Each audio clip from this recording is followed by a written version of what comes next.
There are 4 areas of rule where umpires are at best inconsistent. They are the dangerously played ball, including the aerial ball, which is the second part, ball body contact, and the obstruction rule. The umpire manager's briefing, a woolly document which is advice rather than rule, has this to say about obstruction.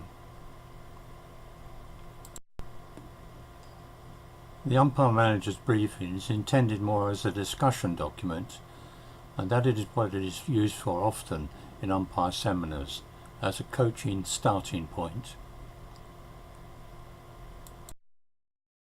It is not in fact meant as a rule document, it is advice. I set out the clauses given here separately so that we may look at them further. Are players trying to play the ball? This seemingly simple statement, which I think refers to the demonstration of an intention to play at the ball, does a player look as if he's trying to play at the ball, has been stretched to the extremes. Right back in 1993, when we first had the introduction of the exception, the receiving exception to the obstruction rule, trying to play the ball was prescribed as an action that could only take place if the player was in a position from which the ball could be played and was making a precise movement with his stick towards the ball. Obviously, that is something that in most circumstances where there is obstruction is an impossibility. So let's keep to the simple. Does it look as if the player is trying to play at the ball? Here's what looks like a simple yes-no question. Is there a possibility to play at the ball? Yes. How? If it is possible to play at the ball only by poking the stick at the ball from behind in between the opponent's feet, then there is still an obstruction. Or perhaps more accurately, an impeding offence. The tackler is being prevented from moving towards the ball. If the answer is no, then why not? Is it because the player with the ball has imposed his body between the tackler and the ball to prevent that player playing at the ball? Is there active movement to prevent the playing of the ball? This is a clause which seems to, or does not seem to, which directly contradicts previous advice to umpires who were advised in earlier editions of the Rules of Hockey to watch for a player who stood still and shielded the ball when under pressure. Is movement necessary to prevent an opponent playing at the ball? No, it isn't. So if an opponent is prevented from playing at the ball by a stationary opponent, is he obstructed? The answer must be yes. We see this sort of obstruction quite frequently when players are leading towards the end of a game. One or other of them will take the ball into a corner and try to hold it stationary, perhaps moving it back and forward with the stick, but not moving with the ball to delay and run as much time as possible. This ugly practice is clearly obstruction and impeding, and should be discouraged as rapidly as possible. Another irritation I found with this particular clause is their active movement. I've never seen a movement which isn't active. What it should say is there action to prevent the playing of the ball, or is there movement to prevent the playing of the ball? But not active movement. Both words are unnecessary. This may be pedantic, but words are important in rules. Rules are words. 2 words which look odd in this clause. One is professional and the other is illegally. However, illegally is correct here because it is possible to legally block off an opponent with the body. If going past an opponent with the ball, you then cut in behind that opponent on that opponent's goal side, you're blocking off that opponent with the body, but that is not obstruction. So that's legal use of the body. The use of the word professional is completely out of place. There's no such thing as a professional foul. A foul is a foul. As well as players trying to demonstrate obstruction by lifting their sticks dangerously over opponents' heads. That fits in the dangerous play or dangerous use of stick rules. It's got nothing to do with obstruction, and it shouldn't be cluttering up this very important clause. Penalise illegal use of the body by a player to block an opponent to prevent that opponent playing at the ball. That is the crux of the obstruction rule. We don't need it decorated with bits about sticks over players' heads. No comment needed.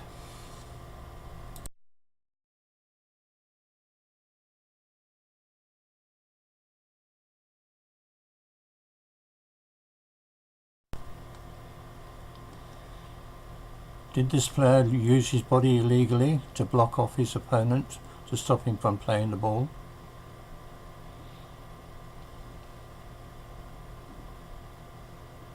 Looks like it. The umpire took no action. And here again. Turns over the ball, barges his opponent off it, illegal use of the body, physical contact foul as well as an obstruction. And here we have the scoring of the first goal by the Indian team. A flash of what hockey used to be like before players turned their back on when they approached an opponent. I think Manpreet nearly loses control of the ball there, and that was meant to be a pass rather than a shot. But anyway, an excellent goal.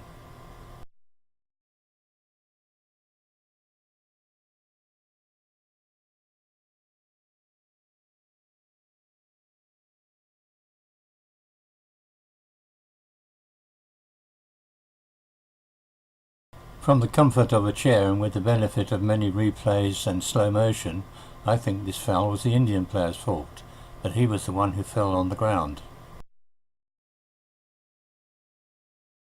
Illegally raised hit, an element of dangerous play to it, but the Indian team can play on, so the umpire doesn't intervene. But I think this kind of play ought to be rewarded with at least a green card.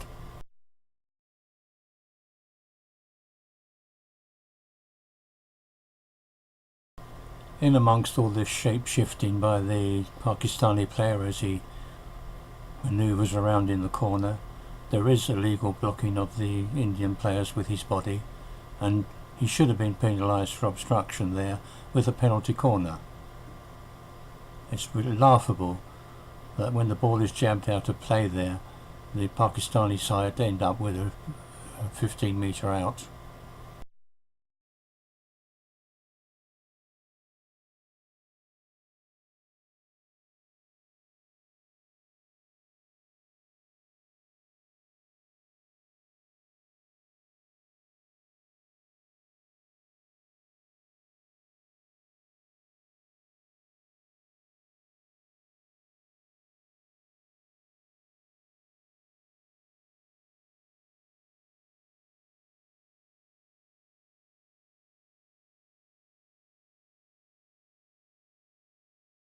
And this illegal use of the body by the Pakistani defender should have resulted in a penalty stroke.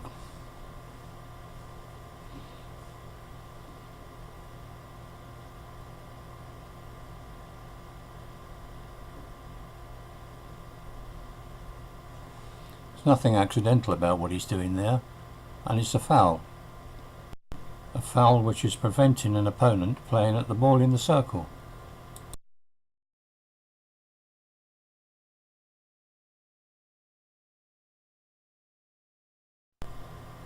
Here we have illegal use of the body by an Indian player giving obstruction.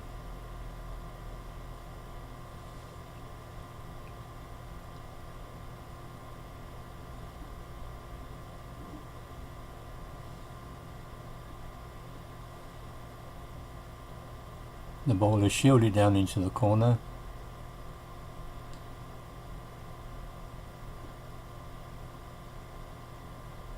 Shielded back, shielded up to the baseline, and then hit. A similar thing here. The ball is held in a position between the feet or behind the trailing foot. Any use of the body to shield the ball and prevent an opponent playing at it is obstruction.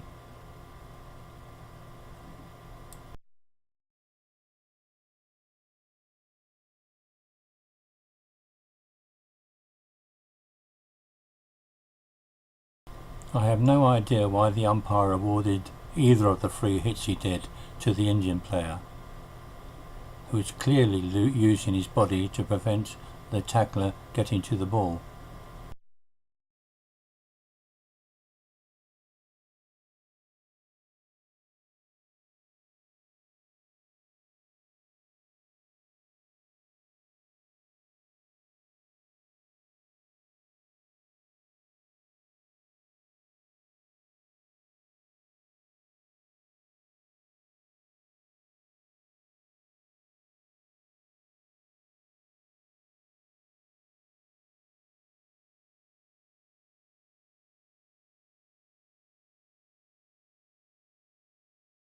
It was one of the very few occasions in a match when obstruction was penalised. But as the previous one I observed, this is not an obstruction by a ball holder but by a tackler. Maybe umpires don't think a ball holder can commit an obstruction offence. The Indian player here first commits an obstruction offence and then a body contact offence. He attempts to manufacture an obstruction, pushes the ball past his opponent and charges into him. A card would have been appropriate there.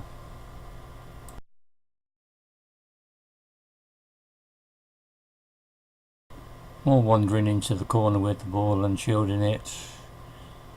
Obstruction on the way, and then trying to force a foot as he comes out of the corner.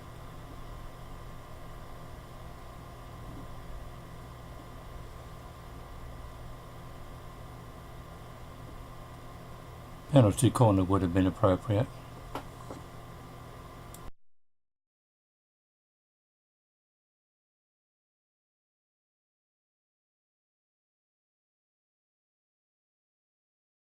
Claim here by the Pakistani players that an Indian player in the circle committed a ball foot contact offence.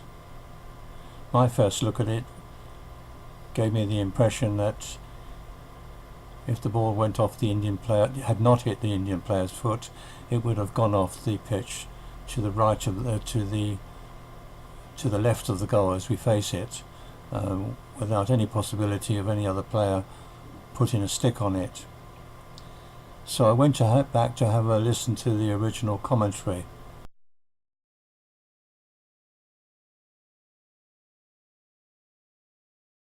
For Pakistan. Penalty corner for Pakistan. Great, Peter. He's failed. Spot on, thanks mate. Penalty corner. And India need to be very careful here because Pakistan already showed what they can do.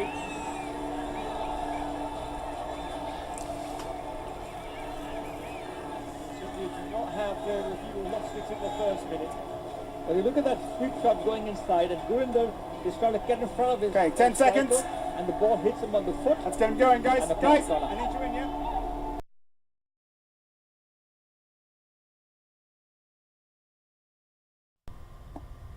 According to the commentator, who would have had access to much better pictures than I have, the defender came from behind the receiving attacker and took his stick, and then the ball hit his foot. If that is the case, then this should have been a penalty stroke, not a penalty corner. The video umpire's advice to the umpire was the fastest I've ever seen in a hockey match, and I don't know what he actually said he saw or what his recommendation was.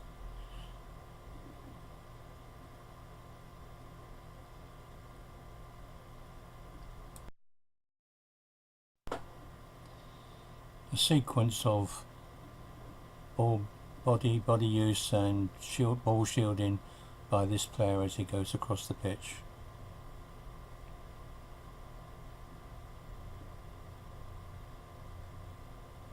It's not hockey.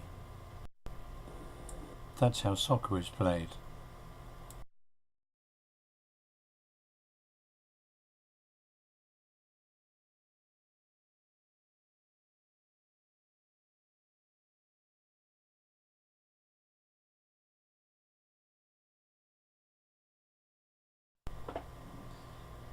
The Indian player overtakes the ball, gets it behind his feet, takes it in front of his feet again, but then turns on the ball to block off the initial tackler.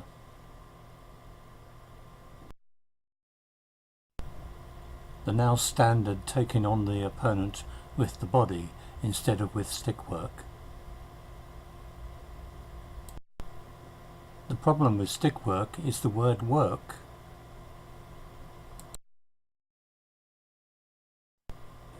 These obstructions are invisible.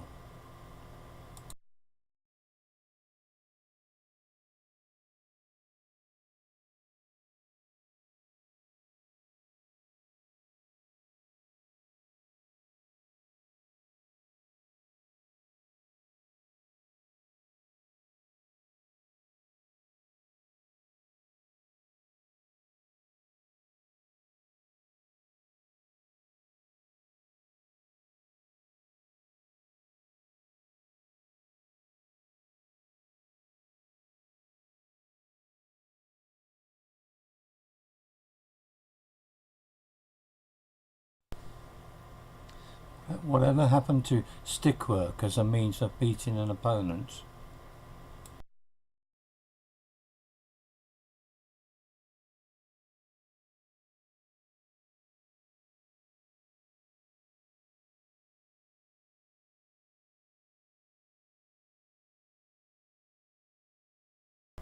Another offence which should have been penalised with a penalty stroke. The only thing that deters offence is penalty, so penalty must be applied.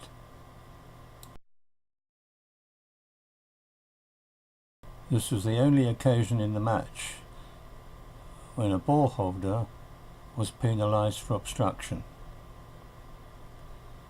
It makes me wonder why the others weren't penalised.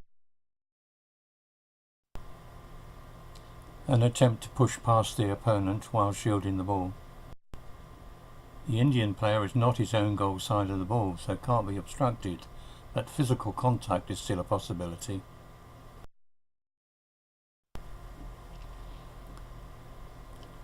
It's a very strange decision. The Pakistani player quite clearly lifts the ball up into the close Indian player there. The ball goes off the pitch, off the Indian player, and a sideline ball is given, rather than a free ball to the Indian side. This is in stark contrast to the award of a penalty corner for a ball deflected into a player's leg, which was much less dangerous than that one. The player was further away and the ball wasn't as high.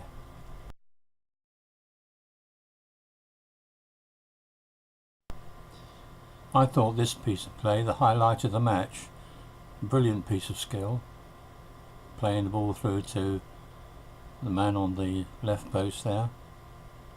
Sadly, instead of taking his chance, pushing it into a hitting position and slamming the ball into the inside of the side netting on the far side, he decided to play a careful pass across the goalkeeper to a teammate, and the ball was intercepted. But this is beautiful skill.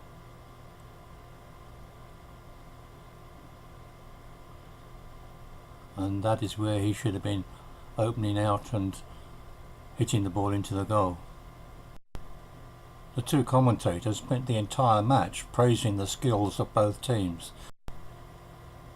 But for me it was a game that was made dull by continuous unnecessary fouling which was not penalised.